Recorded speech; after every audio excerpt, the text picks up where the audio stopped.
Clinton Correctional Facility. A maximum and fiercely secured prison is a prison where all the most dangerous criminals are sent. It's the most fortified and impregnable prison in the world. The prison witnessed many escape attempts, but they all failed except one, dubbed the Escape from Dannemora. The urgent search currently underway for two convicted killers. The drama began this weekend when the cons apparently used power tools to escape New York's Clinton Correctional Facility. Their brazen and meticulous prison breaks seem straight out of a movie. But for nearby... Built in 1844, the prison originally served as a site where prisoners were used to supply labor to local mines in both Dannemora and nearby Lion Mountain. This enterprise was not profitable, and by 1877, mining had ended with the prisoners being put to work on other trades. As the population grew and more prisoners were housed there, in 1887, authorities had new 60-foot-high walls built, which still stand. In 1892, the first prisoner was executed in the electric chair at the prison. 26 men were executed between 1892 and 1913. From its past history of convicts, the Clinton Correctional Facility is known to house one of the most dangerous criminals to ever live. This is a primary reason why the facility, over the years, has improved its security by putting up highly sophisticated equipment, including building high-rise walls, to prevent prisoners from even thinking about an escape. However, in 2015, this did not deter murder convicts Richard Matt and David Sweat from planning and executing a successful prison break that ended up ruining the facility's stellar reputation.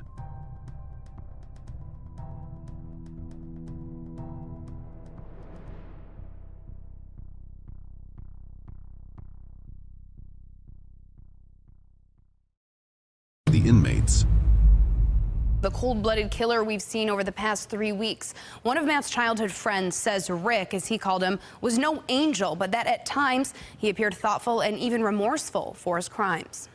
Richard William Matt, born on June 25, 1966, grew up in Tonawanda, New York, near Buffalo, and entered foster care with his brother Robert at a young age. Known for his criminal activities, Matt spent much of the 1980s and 1990s in and out of prison for offenses ranging from burglary and rape to theft and assault. Escaping from correctional facilities was not new to him, as he had previously fled from a group home during his adolescence. On December 3, 1997, Matt and an accomplice named Lee Bates abducted Matt's former boss, William Rickerson, from his North Tonawanda home with the intention of robbing him. During a harrowing 27-hour journey to Ohio and back, with Rickerson confined in the trunk of their car, they subjected him to severe beatings and torture in an attempt to locate money they believed he possessed. Ultimately, Matt broke Rickerson's neck, dismembered his body, and disposed of the remains in the Niagara River before fleeing to Mexico. In February 1998, in Matamoros, Tamaulipas, Matt fatally stabbed Charles Arnold Perrialt, an American engineer, during a robbery attempt at a local bar. Matt was apprehended shortly afterward and sentenced to 23 years in a Mexican court for Perrialt's murder. He was later extradited to the United States in 2007 to face charges for Rickerson's murder, resulting in a conviction and a sentence of 25 years to life without parole eligibility until 2032. Like his fellow escapee, David Sweat has had a criminal history prior to his detention and subsequent escape from Clinton Correctional Facility. Mr. Sweat was born on June 14, 1980, and was raised in the Binghamton metropolitan area by his single mother, Pamela Sweat, along with his two sisters. Sweat had a troubled childhood characterized by violent tendencies. After being sent to Florida to be raised by an uncle, he stole and wrecked his aunt's car and soon went into foster care. By the time they were in their late teens, Sweat and his cousin Jeffrey Nabinger Jr. were sporadically homeless. The two held short-lived jobs and became involved in the trade of marijuana. Sweat was known for elaborately planning burglaries he intended to commit with Nabinger, and they were arrested several times in the late 1990s and were sent to prison. In the early morning hours of July 4, 2002, Sweat, Nabinger, and a third accomplice, Sean Duvall, burglarized a fireworks store in Great Bend, Pennsylvania to steal firearms. Upon returning to New York, they were spotted by Kevin Tarsia, a Broome County Sheriff's deputy, while transferring the stolen firearms in a parking lot from one vehicle to another. Sweat opened fire on Tarsia, hitting him multiple times before running over him with a car. As he was still alive, Nobbinger shot Tarsia 2 more times in the face, killing him. The 3 men were arrested a few days later. During the trial, Sweat and Nobbinger both pled guilty to first-degree murder and received life without parole to avoid capital punishment. Duvall, who cooperated with authorities, was sentenced to 5 years in prison plus 5 years of supervised release. Unlike Matt, Sweat had no history of escaping from prison. The escape, June 6, 2015. Matt and Sweat were found to be unaccounted for during the 5:30 a.m. morning count, having been last seen at the 10:30 p.m. count the previous night. It was reported that an external breach was found on a street approximately 500 feet outside of the prison wall. The inmates had tunneled out of the facility. Matt and Sweat had been housed in Honor Block, a privileged housing unit that allowed them access to cooking stations, televisions, wall-mounted telephones, showers, and card tables in the cell house at specified intervals during the day.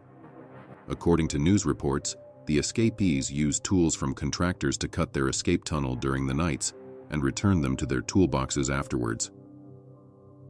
The escape was elaborate and has been compared to the escape made in the novella and film, The Shawshank Redemption. New York Governor Andrew Cuomo took a walking tour of the facility with publicity cameras present. Authorities found that the two had planned to be picked up by a prison employee, Joyce Mitchell. However, according to a relative, Mitchell developed chest pains and was hospitalized. A second employee, prison guard Gene Palmer, was also charged with aiding the escape. Palmer admitted to investigators that he smuggled tools into the prison and did other favors for Richard Matt in exchange for paintings. A note was left behind on the pipe the 2 escapees had cut to escape, reading, "Have a nice day," with a stereotypical Asian smiley face, wearing a triangular rice hat. The Manhunt, June 9, 2015. Authorities searched the farms and fields around the town of Willsboro, New York, after receiving a tip that Matt and Sweat may have been spotted there. Authorities spent June 9th and 10th retracing their steps near Dannemora after searching Willsboro, and also expanded the search to the border with Vermont, saying the 2 may have tried to flee to the state. Authorities in Canada, including the Royal Canadian Mounted Police and departments along the border with the U.S. and Mexico, where Matt had previously been convicted of murder, were also alerted.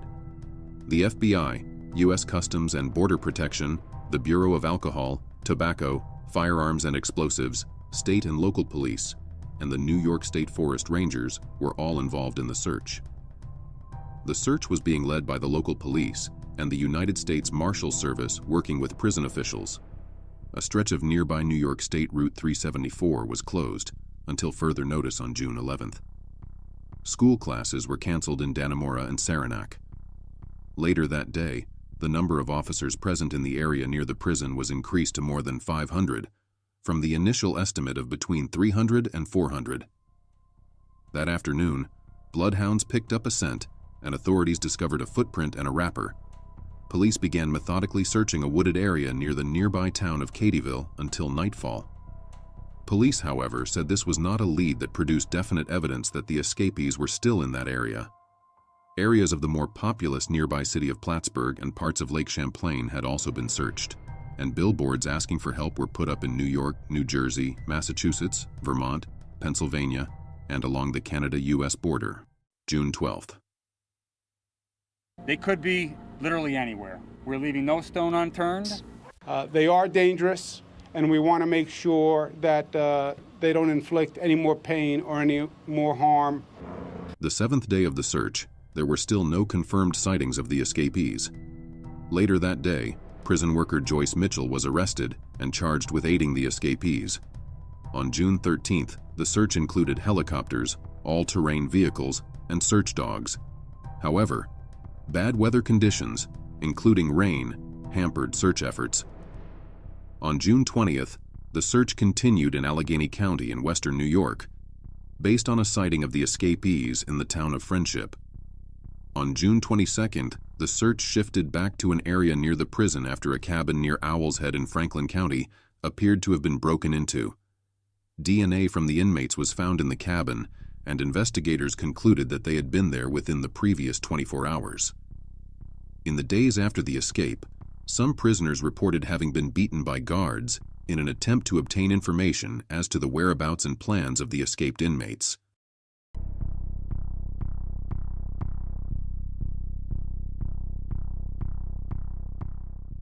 The capture. June 26th. Matt was spotted in Franklin County after he shot at the driver of a passing recreational vehicle with a 20-gauge shotgun taken from a hunting camp. In the ensuing confrontation, he was shot and killed by 3 gunshot wounds to the head by U.S. Border Patrol Supervisory Agent and former Army Ranger Chris Voss in the wilderness of Owl's Head, south of Malone, New York, 50 miles west of Clinton Correctional Facility. Sweat's location was unknown at the time of Matt's death.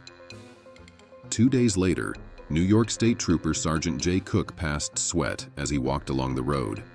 As Cook circled back to question him, Sweat began running across a hayfield towards a tree line. Cook, a firearms instructor, gave chase, and when it became evident that Sweat might escape, fired 2 rounds from his .45 caliber Glock 37 pistol, hitting Sweat twice in his right shoulder and left arm at a range of 73 yards, near Constable, New York, roughly 16 miles north of where Matt had been killed. Sweat was moved on July 5th to a special housing unit in the maximum security 5 Points Correctional Facility in Romulus, New York. The manhunt and investigation were said to have cost the taxpayer a whopping $23 million. The aftermath. June 15, 2015. Governor Andrew Cuomo instructed Inspector General Catherine Leahy Scott to lead an investigation into the escape of Richard Matt and David Sweat from Clinton Correctional Facility.